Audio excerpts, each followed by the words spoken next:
Hello everyone. Do you like dungeon crawlers? Do you like metal music? Do you like rock music? Do you like loot? Do you like exploring dungeons to get loot? Well, I can tell you I like all of those things. And Super Dungeon Bros claims to be all of those things. So in theory, Super Dungeon Bros should be great. Unfortunately, Super Dungeon Bros misses the mark a bit. Super Dungeon Bros describes itself as a dungeon brawler, and I think that's probably pretty close to what it is. It also describes itself as being an action game, a casual game, a roguelike game, and having some punishing difficulty or punishing elements. The game does have roguelike elements because it does have dungeons that are procedurally generated. Once you die enough times in a particular run, you will have to start from the beginning. So there are roguelike elements. It claims to be casual, which normally is not paired with roguelike, at least most of the time, and I think there's a good reason for that, but I would say it is somewhat of a casual game. As far as anything punishing, and it talks about some punishing puzzles, things like that, I didn't see anything that was punishing, at least not in the sense of what you would want from a punishing difficulty. Does it throw a lot of enemies at you? Yes. Do you eventually die? Yes. Is it necessarily because you did anything wrong? Not necessarily. So basically, when you start Super Dungeon Bros, you pick one of 4 bros. They all have a different look and kind of a different personality, but they seem to all work the same. I didn't really notice any differences between them. So you pick a bro, and then you assign them a weapon. You get basically 4 different weapon types. There's a whole bunch of different levels of weapons, which you can unlock with gems, which I'll get to later. But essentially, you pick a bro, you pick a weapon, and then you start the game.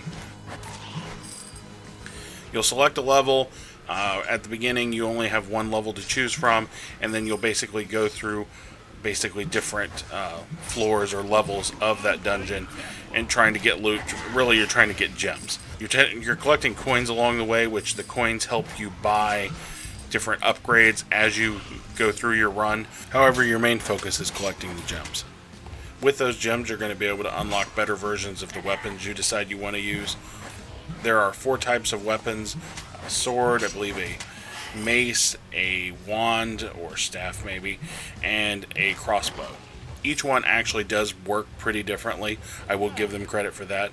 Actually, to be fair, I'm getting a little ahead of myself. I've only used 2 different types, so I can't really say that the wand and the mace actually feel that unique. I'm guessing they probably do, though, as the crossbow and sword both play very differently and actually change your playstyle quite a bit. So I will give them a little bit of credit for that. The downside is these weapons aren't particularly interesting or really that fun to play. I'm guessing the higher level versions may be, but the baseline versions are pretty bland. Each weapon has a primary and secondary attack. In the case of the sword, your primary attack is just a swing. The secondary attack is kind of a spin.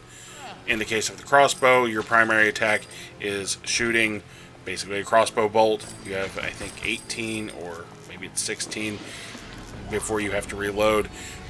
Then your secondary attack is basically a spray of crossbow bolts, which also depletes all the ammo that you have left, and then you'll have to reload.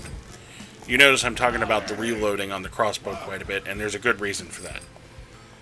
The reloading on the crossbow, at least in my opinion, is completely broken. You can basically run your crossbow dry in a matter of seconds. Really, if you use the secondary attack, you can do it instantly. Even if you have full ammo, you'll instantly deplete all your ammo.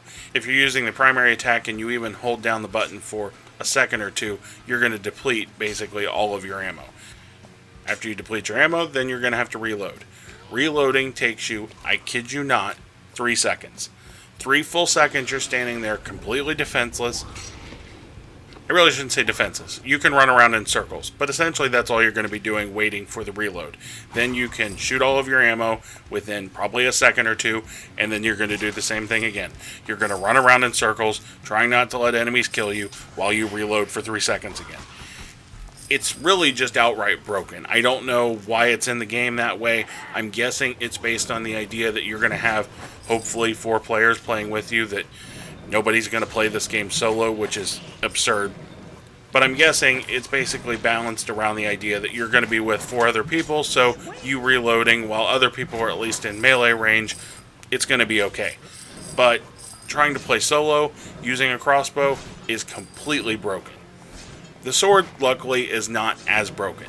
It works just fine for the most part. However, I did run into some issues with when you swing, and this is really not related to the sword itself, but just kind of the timers on everything. You can be in range doing just your primary attack swing, and the swing timers, it seems like, on the enemies you're facing can actually be short enough that they are not attacking you before you swing, but as you do your swing animation, the enemy will start to attack and hit you before you can do anything about it. Because the swing animation, while not that long, the enemies have shorter swing animation. So you kind of end up stuck in place, taking damage that really is unavoidable if you want to try to attack the enemy. There are some traps and platforming elements, however, they aren't very interesting. The one trap amounts to a big double-sided sword in the middle of a room with a button you can go stand on in the corner to make it spin slowly in circles and chop up enemies. It's not particularly fun, it's not particularly exciting. It's there to help you clear out some enemies, but especially with the slow speed, like it doesn't feel good. Like there's nothing exciting about it. If it spun really fast, like that might be more interesting, but essentially you stand on the switch and it will slowly start moving, and you can have enemies literally move out of the way of it before it actually hits them. It's just not fun. There are some platforming elements. These are basically just jump over some holes, jump out of the way of these spinning blades that as you're trying to jump across a couple of ledges, they really just end up being either boring or kind of annoying, really. I didn't really find them particularly fun. Overall, Super Dungeon Bros isn't a bad game. It's just not a particularly good game. More than anything, it's just boring and bland. Most of my time with it, all I wanted to do is go do almost anything else. I could see where it could be a little better with 4 people, but not a whole lot better. Also, I have to say I'm a little disappointed in the use of the theme. Basically, they were going for this rock metal theme, and really even the music doesn't really give that vibe. I can feel like elements of rock and metal in the keyboard or whatever they use to create the sound, but it doesn't sound like metal. It doesn't have those heavy guitar riffs. It doesn't have any kind of a crunch to it. It doesn't have any of what you want out of rock and metal music. It just sounds like keyboards doing an interpretation of a guitar solo the whole time with kind of low horns and stuff in the background. It sounds like dungeon music with basically a keyboard trying to do a guitar solo, and it's just disappointing. It really could have been a whole lot better, and what I heard so far is really disappointing. It didn't really live up to what I thought I would be getting when I read about the game. Also, one thing I noticed that I really have to bring up is that on the Steam store page, there are in-game purchases mentioned as a feature, which the idea of calling that a feature is absurd, but there are in-game purchases that are mentioned, and yet it looks like if you look at Best Buy or somewhere where the PlayStation 4 or Xbox One version of this game are going to be sold, you can see that it's also a $20 game. So I really want to draw some attention to the fact that with this simple game, they're not only expecting you to pay, it looks like $20 for it, but they're actually going to charge you in-game for some stuff, I'm guessing gems, as well, which is ridiculous. If all they do is offer something like costumes or something like that with the in-game purchases, that's not too bad. However, the way the game is set up, I almost guarantee it's going to be for those gems, which can mostly be used to buy weapons. I think you can also buy some kind of a costume, or it may have been a hat or something like that seemed to have only cosmetic impact. But I'm guessing it's also going to be used to unlock weapons, and that would be really unfair for considering people are going to be paying $20 for this game as well. But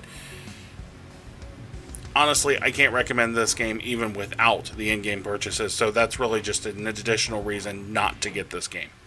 Also, to be clear, this is the beta version of the game, so some of the things like the reload times could actually change before release. It looks like it's supposed to release sometime in November, and this beta is running this week, I think into next week, I believe.